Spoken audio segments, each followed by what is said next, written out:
বিসমিল্লাহির রহমানির রহিম। প্রিয় শিক্ষার্থী, আসসালামু আলাইকুম। আমি মিজানুর রহমান মিজান, হিসাব বিজ্ঞান বিষয়ের।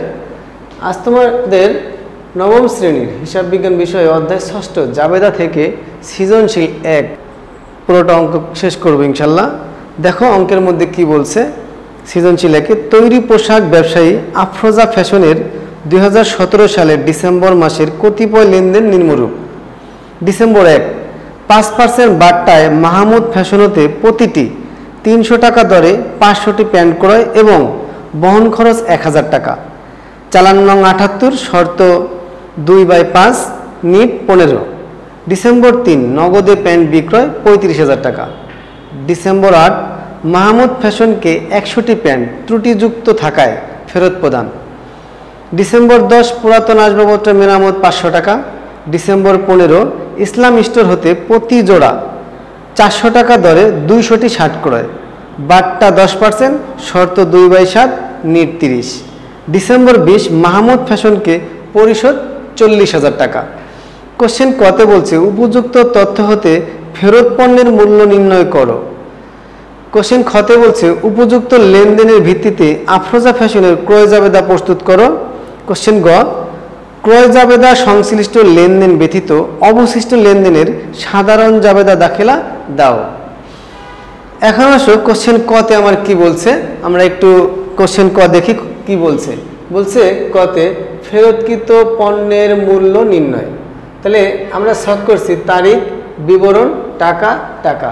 এখন আসো যে ফেরতকৃত পণ্য এখানে কয় তারিখ। ফেরতকৃত পণ্য আছে তোমার এখানে ডিসেম্বর ৮ তারিখ। তাহলে তারিখের ঘরে লিখো ডিসেম্বর ৮, ডিসেম্বর ৮।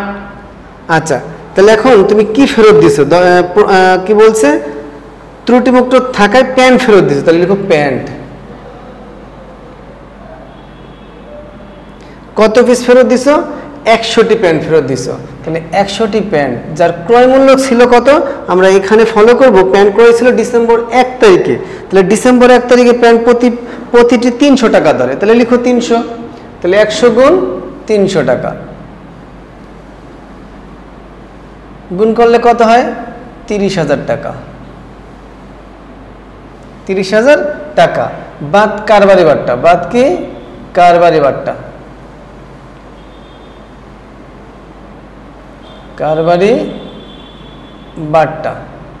দেখো এখানে কারবারি বাট্টা ছিল ডিসেম্বর ১ তারিখে ৫%। তাহলে আমরা ফেরতের ক্ষেত্রে ওই ৫%ই ব্যবহার করব।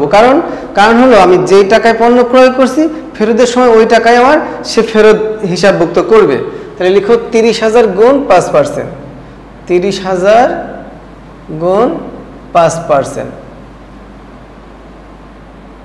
তাহলে ৩০,০০০-এর ৫% কত স্যার? ৩০,০০০-এর ৫% হয় ১৫০০। তাহলে লিখো ১৫০০, বিয়োগ করো, তাহলে থাকে ২৮,৫০০ টাকা। ক্লোজ করো, লিখো মোট। তাহলে আমরা কয়ের অ্যান্সার কত পেলাম স্যার? ২৮,৫০০ টাকা। লিখো উত্তর।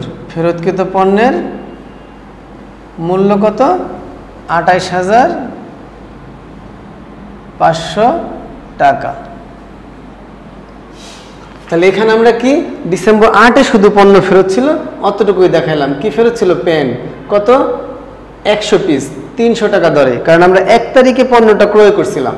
ওই ক্রয়কৃত পণ্য আমরা ফেরত দিচ্ছি, কারণ এখানে লেখা আছে মাহমুদ ফ্যাশন, আর মাহমুদ ফ্যাশন কি ডিসেম্বর ১ তারিখে ছিল। তাহলে কত? ৩০০ টাকা করে গুণ করলে হয় ৩০,০০০ টাকা, এবং বাট্টা ছিল তখন ৫%, লিখলাম ৫%, হলো ১৫০০ টাকা। ৩০,০০০ থেকে ১৫০০ বাদ দাও, ২৮,৫০০ টাকা। উত্তর লিখলাম ২৮,৫০০ টাকা। আচ্ছা, এখন দেখো আমরা দ্বিতীয় কোশ্চেনটা খতে বলছে উপযুক্ত লেনদেনের ভিত্তিতে আফরোজা ফ্যাশনের ক্রয় জাবেদা প্রস্তুত করো। তো ক্রয় জাবেদার ছকটা আমরা আগে ক্লাসেও জেনেছি। তারপর দেখো কি লিখছি, প্রতিষ্ঠানের নাম আফরোজা ফ্যাশনের, দ্বিতীয় লাইন কি ক্রয় জাবেদা।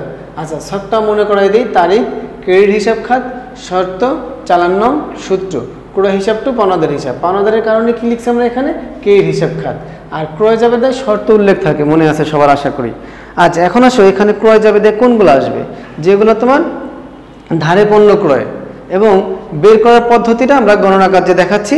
তারপরে বলি সেটা হলো যে আমরা মোট টাকার সাথে বাটটা বাদ দেব, বাটটা বাদ দেবার পর আমরা আনুষঙ্গিক খরচ থাকলে যোগ করব। তবে অবশ্যই কি বাটটা বাদ দেবার পর আনুষঙ্গিক খরচ যোগ হয়, আগে কখনোই আনুষঙ্গিক খরচ যোগ হবে না। আচ্ছা, তাহলে এখন দেখো ডিসেম্বর 1 ধারে পণ্য ক্রয়, তাহলে এখানে লিখো ডিসেম্বর 1, ডিসেম্বর 1। আচ্ছা, নামটা লিখো পাওনাদারের, এখানে আছে মাহমুদ ফ্যাশন, তাহলে লিখো মাহমুদ ফ্যাশন, মাহমুদ।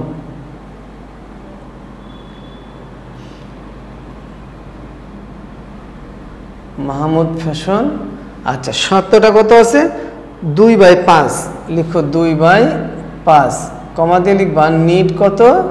নিট দেওয়া আছে 15, তার মানে কি 15 দিনের মধ্যে পরিশোধ করতে বাধ্য তুমি, আর সাথে 5 দিনের মধ্যে পরিশোধ করলে 2% ছাড় পাবা। এখানে চালান নং আছে 78, চালান নং কত? 78, শর্ত নাই। এখন তুমি আসো, আমরা এখানে যে অঙ্কটা করব তার গণনা কার্য অবশ্যই দিব, গণনা কার্য ছাড়া তুমি অঙ্ক করতে এখানে পারবা না। তাহলে এখন দেখো মাহমুদ ফ্যাশনের কাছ থেকে আমরা 300টি, প্রতিটি 300 টাকা ধরে 500টি প্যান্ট ক্রয় করছি। তাহলে লিখো এখানে গণনা কার্য বা নোট যে কোনো একটা লিখো, নোট। নোট লিখে লিখো ডিসেম্বর 1, ডিসেম্বর 1, ডিসেম্বর 1-এ কি বলছে? আচ্ছা, কি কিনছে? প্যান্ট, তাহলে লিখো প্যান্ট। কত পিস? 300 পিস, সরি 500 পিস 300 টাকা, 500 পিস 300 টাকা। তাহলে গুণ করো, গুণ করলে হয় 15, 1,50,000 টাকা। এখন দেখো এই 1,50,000 টাকার উপরে আবার বলছে বাদটা 5%, তাহলে লিখো বাদ কারবারি বাদটা, লিখো বাদ কারবারি বাদটা 1,50,000 গুণ 5%, তাহলে 1,50,000-এর 5% করো, দেখো কত আসে? 1,50,000 গুণ 5%, 7,500 টাকা। তাহলে লিখো 7,500 টাকা। বিয়োগ করো 1,50,000 থেকে 7,500, 1,50,000 বিয়োগ 7,500, বিয়োগ করলে হয় 1,42,500, 1,42,500 টাকা। আচ্ছা, এখন দেখো কি বলছে, এখন বলছে যে বহন খরচ আছে আবার 1,000 টাকা। তাহলে বহন খরচ কি আনুষঙ্গিক খরচের মধ্যে পড়ে? তাহলে যোগ করো, লিখো যোগ বহন খরচ, বহন খরচ 1,000 টাকা। কত হলো? 1,43,500 টাকা, ক্লোজ। তাহলে এখন আমরা মাহমুদ ফ্যাশনের কাছ থেকে কত টাকা ধারে পণ্য ক্রয় করলাম? 1,43,500 টাকার পণ্য। আচ্ছা, এখন যাই আমরা আর কোনটা আছে ধারে পণ্য, এরপরে আছে 3 তারিখ নগদী বিক্রয়, 8 তারিখে আছে ত্রুটিযুক্ত ফেরত, 10 তারিখে বলছে মেরামত, 15 তারিখে আবার আমার ধারে পণ্য ক্রয় আছে ডিসেম্বর 15, লিখো ডিসেম্বর 15। কার কাছ থেকে কিনছি? ইসলাম স্টোর্স, তাহলে লিখো ইসলাম স্টোর্স, ইসলাম স্টোর। আচ্ছা, এখানে ইসলাম স্টোর্সের শর্ত ছিল কি?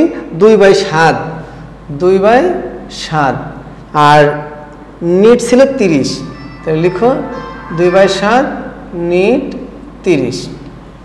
এখন দেখো এখানে তোমার চালান নং নেই, তাহলে এখন এখানে বলছে কি প্রতি জোড়া 400 টাকা দরে 200টি শার্ট, তাহলে প্রতি জোড়ার তোমার 400 টাকা। তার মানে কি আমরা আগে জানতে হবে কয়টায় এক জোড়া, আমরা জানি আগে কি 2টায় এক জোড়া, তাহলে এটা লিখে নিই আমরা, লিখো আমরা জানি, আগে লিখে নাও নোটে ডিসেম্বর 15, লিখো আমরা জানি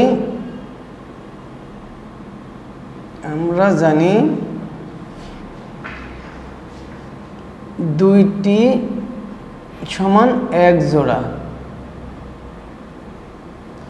আচ্ছা, আর কি লিখব? এখানে কত জোড়া কিনছে?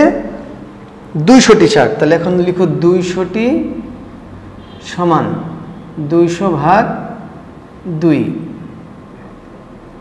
টি সমান কত হয়? 100 জোড়া। 100 জোড়া। তাহলে এখন আমরা কি দেখলাম যে 2টি সমান 1 জোড়া, অর্থাৎ 200টি সমান কত জোড়া? 100 জোড়া। তাহলে আমরা 100 জোড়া কি ক্রয় করছি? শার্ট ক্রয় করছি। তাহলে এখানে লিখো। এখন নোটটা আমরা উপরে দেখাই, নোটটা আমরা একটু উপরেই দেখাই, আগেরটা মুছে ফেলি।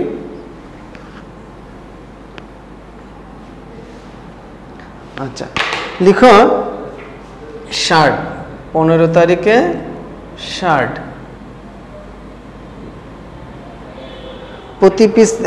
প্রতি জোড়ার দাম কত? 400 টাকা ধরে। তাহলে লিখো 400 গুণ 100 জোড়া, গুণ করো 40,000 টাকা।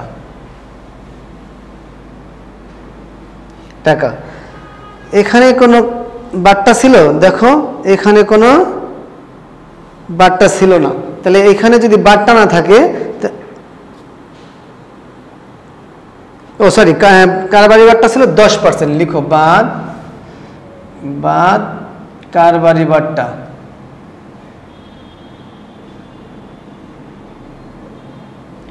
কারবারি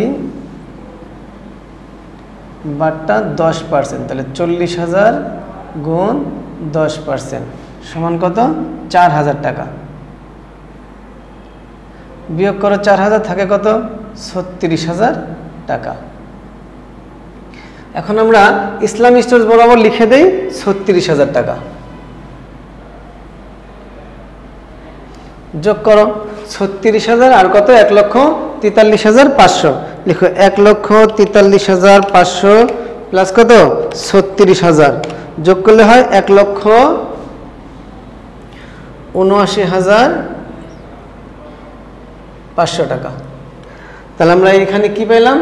আফরোজা ফ্যাশন হাউসের ক্রয়ে মাহমুদ ফ্যাশন থেকে ক্রয় করছি 1,43,500 টাকা, আর ইসলাম স্টোর্স থেকে ক্রয় করছি কত? 36,000 টাকা। মোট ক্রয় কত আমার চলতি মাসে? 1,79,500 টাকা। গতে কি বলছে দেখো, ক্রয় জাবেদা সংশ্লিষ্ট লেনদেন ব্যতীত অবশিষ্ট লেনদেনের সাধারণ জাবেদা দাখিলা দাও। তাহলে আমরা ছকে কি করলাম? লিখলাম তারিখ, বিবরণ, খতিয়ান পৃষ্ঠা, ডেবিট টাকা, ক্রেডিট টাকা, আর উপরে লিখছি কি? প্রতিষ্ঠানের নাম আর সাধারণ জাবেদা। এখানে বলেই দিছে যে তুমি ক্রয় জাবেদা ব্যতীত। তাহলে ক্রয় জাবেদা কোনটা ছিল?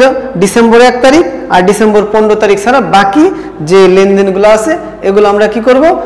সাধারণ জাবেদা অন্তর্ভুক্ত করব। এখন যাও ডিসেম্বর 3 কি বলছে? নগদে প্যান্ট বিক্রয়, টাকার পরিমাণ 35,000 টাকা। লিখো ডিসেম্বর 3।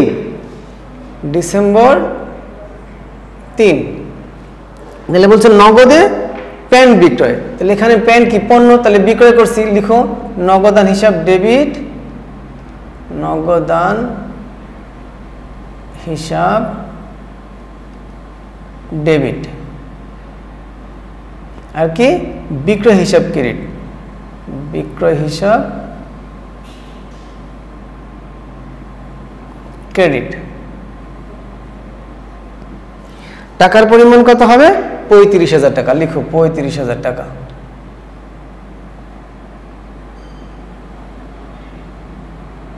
35,000 টাকা। আচ্ছা, ডিসেম্বর 3 পরে বলছে ডিসেম্বর 8 মাহমুদ ফ্যাশনকে 100টি প্যান্ট ত্রুটিযুক্ত থাকায় ফেরত প্রদান। স্যার ফেরত দিলেও তো ক্রয় জাবেদা অন্তর্ভুক্ত হয় নাই, তাহলে এটাও আসবে। লিখো ডিসেম্বর 8। ডিসেম্বরে 8 কি বলছে? ফেরত। তাহলে ক্রয় ফেরতের জাবেদা কি? পাওনাদার হিসাব টু ক্রয় ফেরত হিসাব। তাহলে লিখো পাওনাদার হিসাব ডেবিট, পাওনাদার হিসাব ডেবিট, আর ক্রয় ফেরত হিসাব ক্রেডিট। ক্রয় ফেরত হিসাব ক্রেডিট। আচ্ছা, টাকার পরিমাণ আমরা এই 8 তারিখের টাকা আমরা ক্রয়ের অ্যানসারের থেকে নিব কত? 28,000 500 টাকা লিখো, 28,500 টাকা।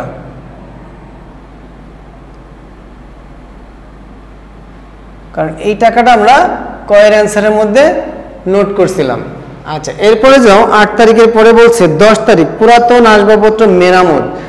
আমাদের প্রথমেই শর্ত ছিল পুরাতন নতুন লেখা যাবে না, আর আসবাবপত্র এখানে নতুন না, তার মানে এটা খরচ হিসেবে ধরা লাগবে মেরামত খরচটাকে।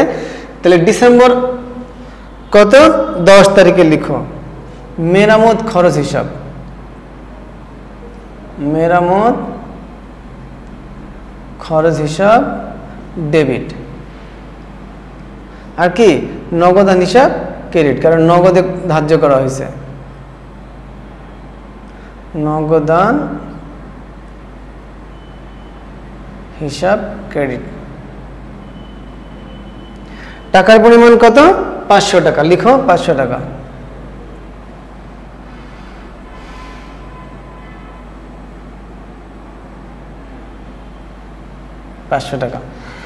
এরপরে বলছে 15 তারিখে ইসলাম স্টোর হতে প্রতি জোড়া, তার মানে ধারে ক্রয় ছিল আসবে না। ডিসেম্বর 20 তারিখে যাও মাহমুদ ফ্যাশনকে পরিশোধ, তাহলে 20 তারিখে লিখো তারিখ 20। মাহমুদ ফ্যাশনকে পরিশোধ কি নগদ টাকা, তাহলে মাহমুদ ফ্যাশনকে পাওনাদার, তাহলে লিখো পাওনাদার হিসাব ডেবিট, পাওনাদার হিসাব ডেবিট। আর কি নগদান হিসাব ক্রেডিট, নগদান হিসাব ক্রেডিট। টাকার পরিমাণ ছিল 40,000 টাকা লিখো 40,000 টাকা।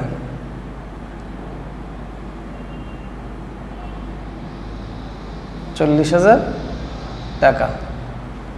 সাধারণ জাবেদার যোগফল বাধ্যতামূলক দেখানো লাগে, সাধারণ জাবেদার যোগফল কি বাধ্যতামূলক দেখানো লাগে। তাহলে যোগ করো, লিখো যোগফল 35,000 যোগ কত 28,500 যোগ শুধু 500 আর 40,000, তাহলে 1,04,000 টাকা লিখো 1,04,000 টাকা, 1,04,000 টাকা। ক্লোজ করো। এখন আসো যে আমার প্রতিটা লাইনে কিন্তু কারণ দেওয়া উচিত ছিল, কারণগুলো তোমরা লিখে নিবে। সেটা কি, যেমন লিখতে পারো নগদে বিক্রয়, তারপরে কি পাওনাদার থেকে ফেরত আসলো, আসবাবপত্রের মেরামত, পাওনাদারকে পরিশোধ, এই জাতীয় কথাগুলো তোমরা লিখে নিবে। আশা করি ফুল অঙ্কটাই বুঝতে পারছো। বাসায় বাকি অঙ্কগুলো প্র্যাকটিস করো, পারবে ইনশাল্লাহ। আল্লাহ হাফেজ।